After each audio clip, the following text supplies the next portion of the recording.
पहली पुतली रत्नमंजरी की कहानी। तो चलिए आप और हम शुरू करते हैं 32 पुतलियों की सीरीज।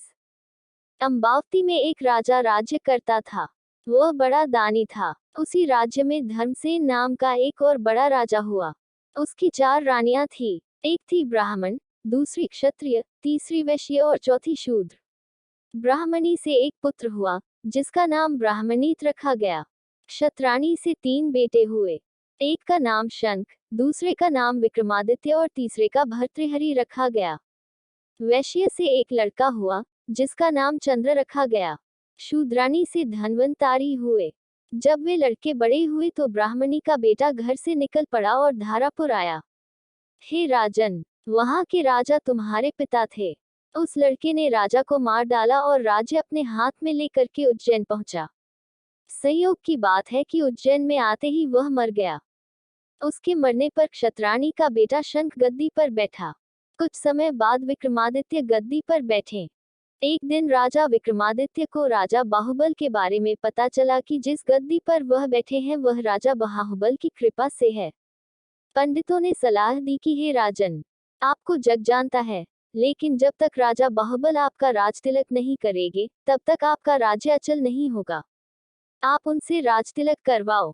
विक्रमादित्य ने कहा, अच्छा, और वह अपने ज्ञानी और विश्वसनीय साथी लूथवरन को साथ लेकर वहां गए। बाहुबल ने बड़े आदर से उसका स्वागत किया। 5 दिन बीत गए। लूथवरन ने विक्रमादित्य को सलाह दी कि जब आप विदा लेंगे तब राजा बाहुबल आपसे कुछ मांगने को कहेंगे।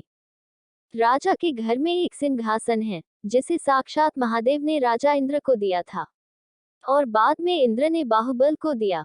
उस सिंहासन में यह गुण है कि जो उस पर बैठेगा वह 7 द्वीप नवखंड पृथ्वी पर राज करेगा। उसमें बहुत से जवाहरात जड़े हैं। उसमें सांचे में ढालकर 32 पुतलियां लगाई गई है। हे राजन, तुम उसी सिंहासन को मांग लेना। अगले दिन जब विक्रमादित्य विदा लेने गए तो उसने वही सिंहासन मांग लिया। राजा बाहुबल वचन से बंधे थे। बाहुबल ने विक्रमादित्य को उस पर बिठाकर राजतिलक किया और बड़े प्रेम से विदा किया।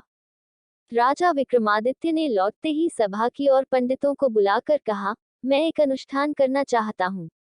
आप देखकर बताएं कि मैं इसके योग्य हूँ या नहीं। पंडितों ने कहा, आपका प्रताप तीनों लोकों में छाया हुआ है। आपका कोई बैरी नहीं। जो करना हो कीजिए। अपने खानदान के सब लोगों को बुलाए। 1.25 लाख कन्या दान और 1.25 लाख गायें दान कीजिए। ब्राह्मणों को धन दीजिए। जमींदारों का 1 साल का लगान माफ कर दीजिए।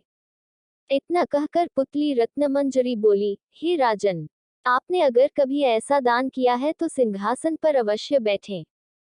पुतली की बात सुनकर राजा भोज निराश हो गए। आज का दिन तो गया। अब तैयारी करो, कल सिंहासन पर बैठेंगे। इस तरह सिंहासन 32 की पहली पुतली ने राजा भोज को नहीं बैठने दिया और अगले दिन दूसरी पुतली चित्रलेखा ने सुनाई राजा विक्रमादित्य की कहानी। कहानी सुनेंगे नेक्स्ट वीडियो में। प्लीज चैनल को सब्सक्राइब करना मत भूलना और बेल आइकन के बटन को भी दबा देना, जिससे कि हमारी सारी वीडियोस और कहानी आपको मिलती रहे। Thank you.